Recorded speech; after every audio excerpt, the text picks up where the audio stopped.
देखिए आप एक बात को समझ लीजिए कि भारत सरकार ने जो देश में प्रोडक्शन होता है ऑक्सीजन का, पर्याप्त प्रोडक्शन जितनी आवश्यकता है उसके हिसाब से कई बार आंकड़े दिए जा चुके हैं। उसके हिसाब से सारे स्टेट्स को भी अलॉट किया जा चुका है उनका कोटा। दिल्ली को भी जितना कोटा उन्होंने शायद मांगा होगा उससे ज़्यादा कोटा उनको अलॉट किया जा चुका है। और उसको औपचारिक तौर पर दिल्ली के मुख्यमंत्री ने प्रधानमंत्री जी को थैंक यू तक बोला है। शुरू में दिल्ली के मुख्यमंत्री ने कहा कि हमारा जो दिल्ली का कोटा है उसको दिल्ली में लाने के लिए हमें ट्रांसपोर्टेशन की दिक्कत हो रही है, तो भारत सरकार ने सुनिश्चित किया कि अनहिंडर्ड ट्रांसपोर्टेशन उनको हो। भारत सरकार ने कानून के अंदर भी नोटिफिकेशंस किए कि कहीं कोई रुकावट करता है तो उसके खिलाफ सख्त से सख्त एक्सट्रीम कार्रवाई होगी।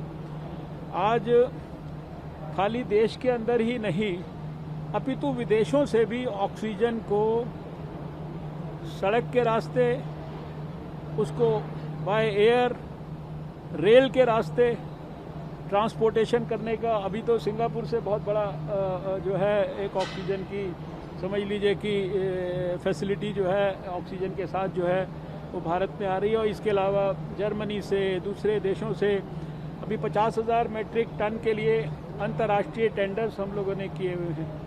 कानून के अंदर जितने मैक्सिमम परिवर्तन किए जा सकते थे इंडस्ट्रियल ऑक्सीजन उसका इस्तेमाल ना करके, और इंडस्ट्रियल सिस्टम्स के अंदर भी जो है ये मेडिकल ऑक्सीजन, यानी भारत सरकार ने प्रधानमंत्री नरेंद्र मोदी जी के नेतृत्व में कोई किसी भी किस्म की कमी नहीं छोड़ी है। अब देखिए समझने की, वही आपको समझा रहा हूँ ना। अब दिल्ली के अंदर मान लीजिए कहीं दिल्ली को जो ऑक्सीजन उनकी रिक्वायरमेंट के हिसाब से, उनकी अपनी एक्सेप्टेंस के हिसाब से जितनी आवश्यकता से ज़्यादा भारत सरकार दे रही है। अब आपको अपना कोटा अपने सिस्टम में लाकर और उसको रेशनल तरीके से, समयबद्ध तरीके से लोगों को डिस्ट्रीब्यूट करना, ये जो फाइन प्लानिंग है ये तो सरकार को, स्टेट गवर्नमेंट को ही करनी पड़ेगी ना। ये भारत सरकार तो सारी सुविधाएं आपके लिए उपलब्ध करा सकती है। अब देखिए मैं किसी किस्म के पॉलिटिकल स्टेटमेंट वगैरह में नहीं मैं पढ़ना चाहता। मैंने आपके सामने सारे फैक्ट्स को रखे हैं और इसके ऊपर जितने सपोर्टिव स्टेप्स हो सकते हैं। आज प्रधानमंत्री जी ने स्वयं मीटिंग करके जितने ऑक्सीजन से रिलेटेड चीज़ें हैं, ऑक्सीजन से रिलेटेड इक्विपमेंट्स हैं, अभी जैसे आपने यहाँ देखा ऑक्सीजन कॉन्सेंट्रेटर्स ही हैं, दूसरी चीज़ें हैं, जितने आईसीयू से रिलेटेड इक्विपमेंट्स हैं, कोविड की वैक्सीन है, इस प्रकार की बहुत सारी चीज़ों पर अगले 3 महीने के लिए जो एक्साइज ड्यूटी है उसको भी जो है समाप्त किया। यानी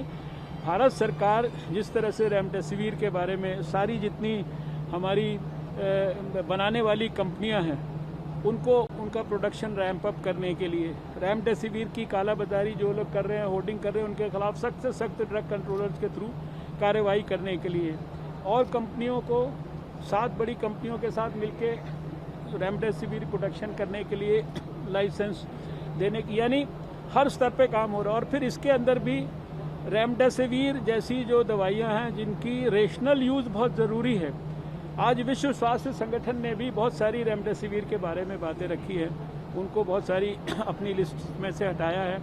तो डॉक्टर्स के लिए भी हमारे बड़े बड़े जो विद्वान डॉक्टर्स हैं वो अपील कर रहे हैं कि जहां आवश्यकता है उसका सिलेक्शन सही स्थान पर करिए, सही मरीज़ों को भी ये मेरा कहना है कि रेमडेसिविर कोई ऐसी रामबाण नहीं है दवा कि वो हर एक आदमी को लगनी ज़रूरी है।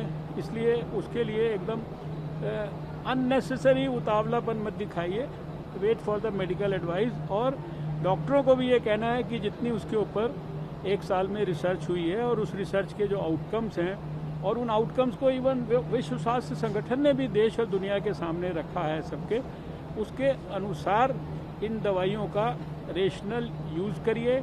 ऑक्सीजन के बारे में भी कई सरकारों ने ऑक्सीजन का एक प्रकार से ठीक से रेशनल यूज़ और उसकी ऑडिटिंग करने की प्रक्रिया को स्ट्रेंथन किया है, सही ढंग से उसको डिस्ट्रीब्यूट करने की प्रक्रिया को किया है। तो ये सारी चीज़ों पर अगर हम सब लोग मिलकर और अपना धैर्य बिना खोए और फोकस्ड ढंग से और प्रॉब्लम का सही डायग्नोसिस करके उसका प्रॉपर इलाज करेंगे। तो मुझे लगता है कि जैसे उतना बड़ा चैलेंज जब 1 साल पहले आया था, तब तो देखिए कोविड वायरस के बारे में कुछ भी नहीं पता था, इलाज करने के तरीके नहीं पता थे, आइसोलेशन, क्वारंटाइन, ट्रेसिंग, कॉन्टैक्ट को ढूंढना और ट्रैकिंग करना, ये सारी बातें हम लोगों ने साल भर में सीखी हैं। आज हम 17 लाख टेस्ट यानी 17.5 लाख टेस्ट एक दिन में कर रहे हैं। 2,500 के करीब हमारी लेबॉर्ट्रीज़ की संख्या पहुंच गई है। आप कल्पना करो, साल भर पहले जब मैं यहाँ आया था उस समय हम किस स्थिति में थे और आज देश किस तरह की स्थिति में है। आज कहीं कोई देश में ये नहीं कहता कि मेरे को N95 मास्क उपलब्ध नहीं है, PPE किट किसी डॉक्टर को अस्पताल में कोई शॉर्टेज है उसका। आज वेंटिलेटर्स अभी भी हम लोग सरकारों को कह रहे हैं, आप बताइए कितने और वेंटिलेटर चाहिए। अभी भी हमने कई हज़ार वेंटिलेटर्स जो है पिछले दिनों के अंदर लोगों को बांटे हैं। कोई सरकार अभी भी हमें कहे कि हमें ये चीज़ और चाहिए, हम वो चीज़ देने की स्थिति में है। और फिर वैक्सीनेशन, इसके ऊपर आप देख रहे हैं कि 14 करोड़ तक डोजेज़ जो है देश के अंदर जो है लगाई जा चुकी हैं।